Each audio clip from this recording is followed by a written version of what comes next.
दोस्तों नमस्कार। बहुत बहुत स्वागत है आप लोगों का सिंपल एजुकेशन में। दोस्तों आज की इस वीडियो में हम लोग बात करेंगे कक्षा 9 की सामाजिक विज्ञान की पाठ्य पुस्तक भूगोल के पहले अध्याय भारत आकार और स्थिति के बारे में। दोस्तों बहुत ज़्यादा महत्वपूर्ण अध्याय है यह, क्योंकि यह हमें समझने में मदद करता है कि ग्लोब पर हम भारत को किस तरीके से समझ सकते हैं। अतः मैं आपसे अनुरोध करता हूं कि आप वीडियो को शुरू से लेकर अंत तक देखें, और यदि वीडियो अच्छी लगे तो वीडियो को लाइक और चैनल को सब्सक्राइब करना बिल्कुल ना भूलें। तो चलिए दोस्तों, बिना वक्त जाया किए हुए हम लोग आरंभ करते हैं आज की इस वीडियो में भारत आकार और उसकी स्थिति के बारे में अपना अध्ययन। दोस्तों भारत एक बहुत महत्वपूर्ण देश है विश्व का, और यदि हम इसके भूगोल की बात करें तो आकार की दृष्टि से हम इसे एक उपमहाद्वीप मान सकते हैं, या हम कभी कभी भारत को एक प्रायद्वीप भी कहते हैं। अब क्योंकि हम महाद्वीप की बात कर रहे हैं और प्रायद्वीप की बात कर रहे हैं, तो सबसे पहले हमारे लिए यह जान लेना युक्तिसंगत होगा कि आखिर महाद्वीप किसे कहा जाता है और प्रायद्वीप किसे कहा जाता है।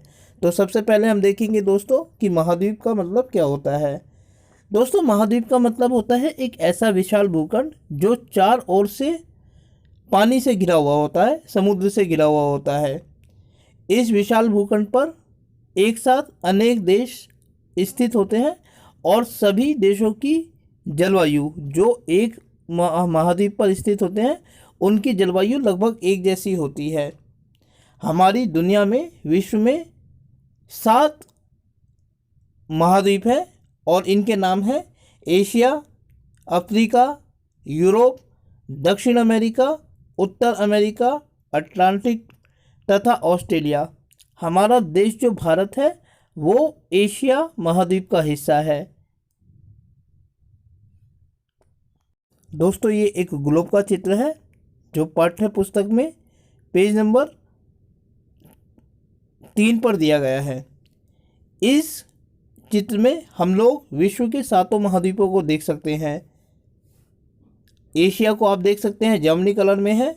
उसके दाईं तरफ यूरोप है, और उसके नीचे येलो कलर में अफ्रीका को दिखाया गया है।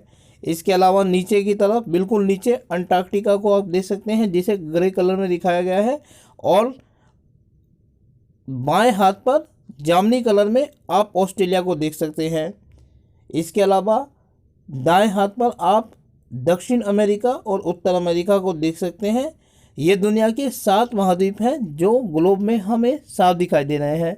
दोस्तों आपको एक विशेष बात बताता हूँ। माना जाता है कि भूवैज्ञानिकों के द्वारा कि करोड़ों साल पहले ये जो 7 महाद्वीप हैं दुनिया के आपस में जुड़े हुए थे, और एक बड़ा महासागर इन सबको आपस में चारों तरफ से घेरता था। वो विशाल भूखंड जिसमें ये 7 महाद्वीप आपस में जुड़े हुए थे उसे पैंजैया कहा जाता था, और वो विशाल महासागर जो इस संपूर्ण भूखंड को आपस में चारों ओर से घेरे हुए था उसे पैंथलासा कहा जाता था। परंतु हमें यहाँ इस बात का अध्ययन नहीं करना है कि पैंजैया और पैंथलासा का मतलब क्या था और भूवैज्ञानिकों का इसके बारे में क्या मानना है। हमारा यहाँ जो उद्देश्य है वो ग्लोबल विश्व के 7 महाद्वीप को स्थिति को जानना था, वही हमने यहाँ पर देखा। इसके बाद दूसरी बात है दोस्तों प्रायद्वीप।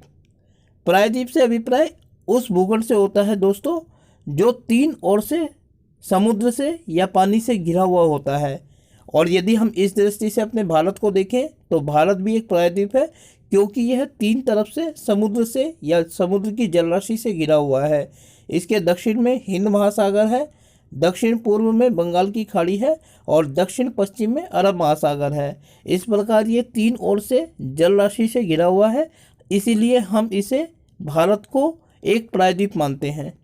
दोस्तों ये भारत का मानचित्र है जो आपकी पाठ्य पुस्तक के पेज नंबर 3 पर दिया गया है, और इसके 3 नीचे की तरफ दक्षिण पूर्व, दक्षिण और दक्षिण पश्चिम में हम 3 ओर से जल राशि को देख सकते हैं। आप दाएं हाथ पर बंगाल की खाड़ी को देख सकते हैं।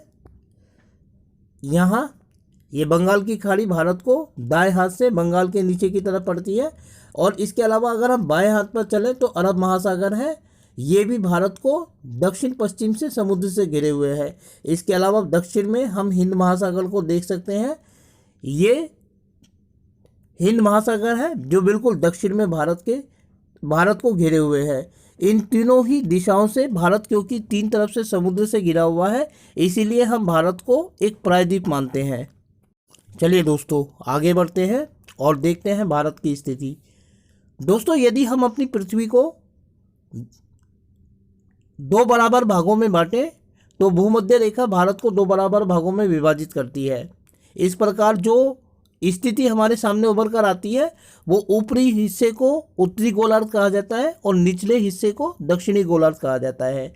इसमें हमारा जो भारत है वो उत्तरी गोलार्ध का हिस्सा है। और उत्तरी गोलार्ध में यदि हम भारत की वास्तविक स्थिति की बात करें तो भारत का जो मुख्य भाग है वो 8 डिग्री 4 मिनट उत्तर से लेकर 37 डिग्री 6 मिनट उत्तरी अक्षांश और 68 डिग्री 7 मिनट से लेकर 97 डिग्री 25 पूर्वी देशांतर में पड़ता है।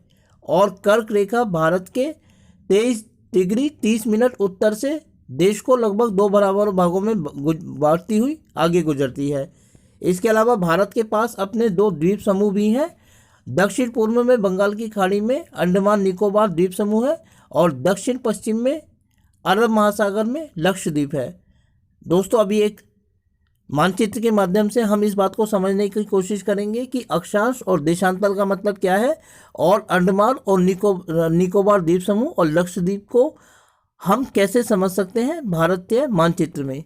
दोस्तों, प्रस्तुत चित्र आप लोगों की पाठ्य पुस्तक के पेज नंबर 1 पर अंकित है और इसके माध्यम से हम ये समझने की कोशिश करेंगे कि ग्लोब में हम भारत की स्थिति को किस तरीके से समझ सकते हैं।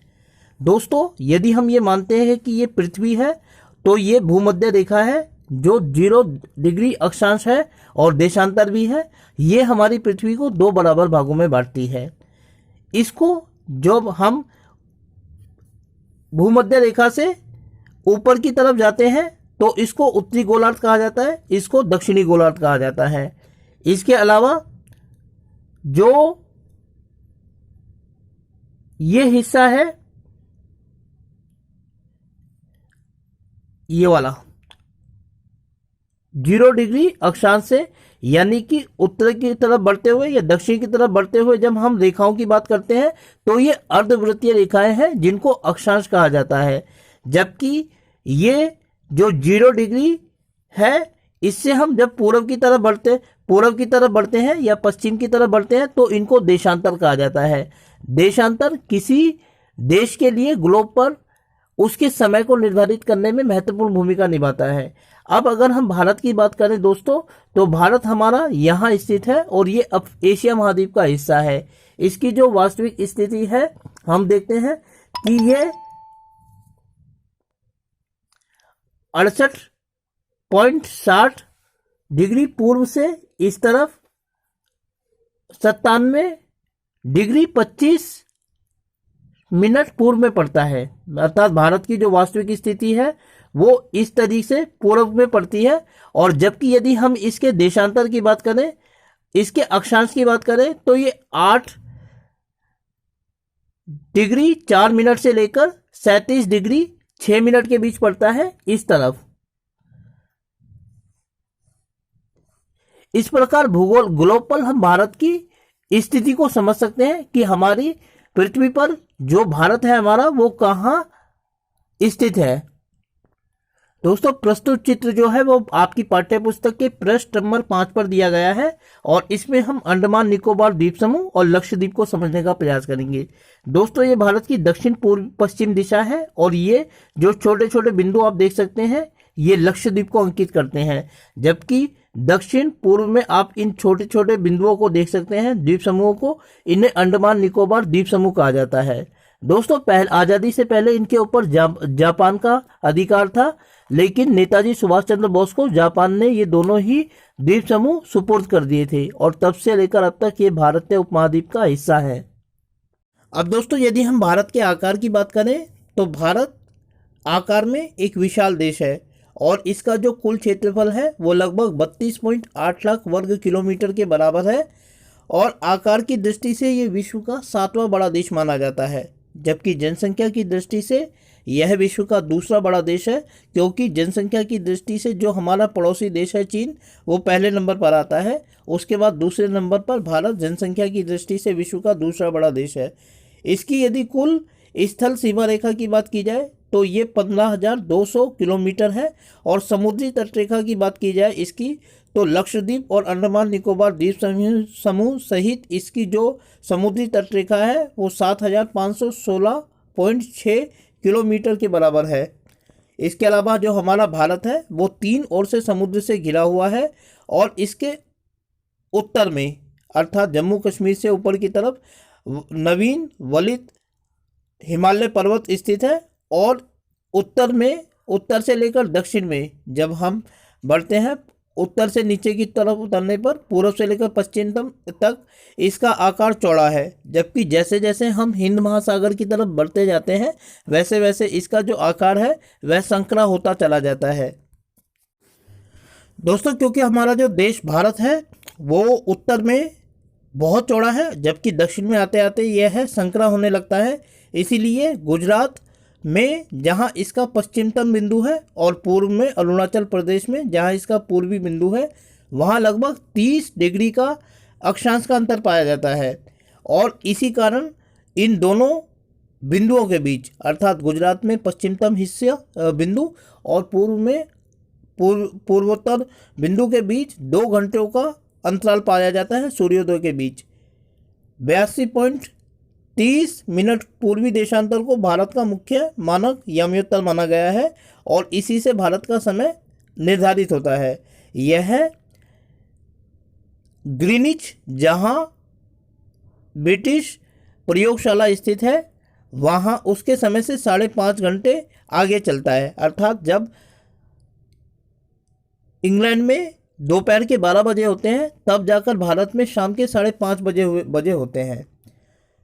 चलिए दोस्तों, आगे बढ़ते हैं और देखते हैं भारत तथा विश्व के बारे में। दोस्तों, जैसा कि हमने देखा कि हमारा भारत एशिया महाद्वीप का हिस्सा है, और एशिया में भी ये दक्षिणी हिस्से में पड़ता है, इसीलिए हम ये कह सकते हैं कि भारत एशिया महाद्वीप का दक्षिणी विस्तार है। और ये हमारा भारत एशिया में दक्षिण पूर्व एशिया का हिस्सा माना जाता है, एक महत्वपूर्ण हिस्सा माना जाता है। ये अकेला एक देश है जो हिंद महासागर में अपनी केंद्रीय स्थिति को दर्शाता है, और हिंद महासागर में अपनी केंद्रीय स्थिति के कारण भारत के एक महाद्वीप का नाम जो दक्षिण में स्थित है हिंद महासागर रखा गया है। दुनिया में एकमात्र हिंद महासागर ऐसा है जिसका नाम किसी देश के नाम के आधार पर रखा गया है, और यह भारत के आधार पर रखा गया है क्योंकि भारत एशिया महाद्वीप में हिंद महासागर में अपनी केंद्रीय और महत्वपूर्ण स्थिति को दिखाता है। इसके बाद है दोस्तों भारत के पड़ोसी देश। दोस्तों, जैसा कि हमने देखा कि भारत एक विशाल देश है और यह अनेक देशों के साथ ज़मीनी स्तर पर और समुद्री स्तर पर अपनी सीमाओं को साझा करता है। इस प्रकार इसके पड़ोसी देशों को हम 2 भागों में बांट सकते हैं।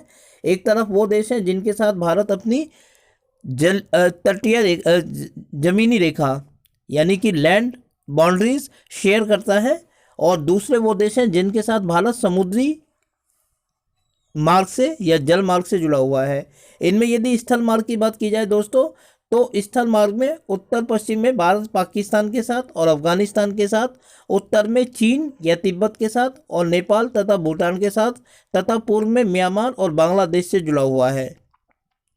इसके अलावा दक्षिण में भारत जलमार्ग द्वारा श्रीलंका और मालदीव से जुड़ा हुआ है। तो ये 2 पड़ोसी देश हैं भारत के जिनके साथ भारत ज़मीनी स्तर पर और जलीय स्तर पर जुड़ा हुआ है। दोस्तों म्यांमार जो है वो भारत के लिए बड़ा महत्वपूर्ण स्थान रहा है, क्योंकि दोनों के ऊपर ब्रिटिश साम्राज्य की हुकूमत थी। ये कहा जाता है कि भारत में जब कोई व्यक्ति या शासक अंग्रेजी शासन के खिलाफ बगावत करता था तो अक्सर उसे देश निकाला देकर म्यांमार या बर्मा में भेज दिया जाता था। जैसा कि हम जानते हैं कि 1857 में अंग्रेजों के खिलाफ एक बड़ा विद्रोह हुआ था जिसका नेतृत्व मुगल बादशाह बहादुर शाह जफर ने किया था, तो उनको देश निकाला देकर यहाँ ही भेजा गया था म्यांमार में। तो दोस्तों ये थी आज की वीडियो जिसमें हमने बात की कक्षा 9 की भूगोल की पाठ्यपुस्तक के पहले अध्याय भारत आकार और उसकी स्थिति के बारे में। दोस्तों उम्मीद करता हूँ कि आपको वीडियो अच्छी लगी होगी, इसीलिए और साथ ही आपसे अनुरोध करता हूं कि यदि वीडियो अच्छी लगी तो वीडियो को लाइक और चैनल को सब्सक्राइब करना बिल्कुल ना भूलें। इसके अलावा आगे आने वाली वीडियोस को देखने के लिए जुड़े रहें मेरे साथ मेरे इस यूट्यूब चैनल पर, जिसका नाम है सिंपल एजुकेशन। वीडियो को देखने के लिए आपका तहे दिल से धन्यवाद दोस्तों। इसके अलावा इस अध्याय के नोट्स को आप इस वीडियो के डिस्क्रिप्शन से डाउनलोड करना बिल्कुल ना भूलिएगा, ताकि आप उसको कहीं भी कभी भी पढ़ सकें। तो अगली वीडियो तक के लिए अपने आप को सुरक्षित रखें। तब तक के लिए आपका बहुत बहुत धन्यवाद दोस्तों।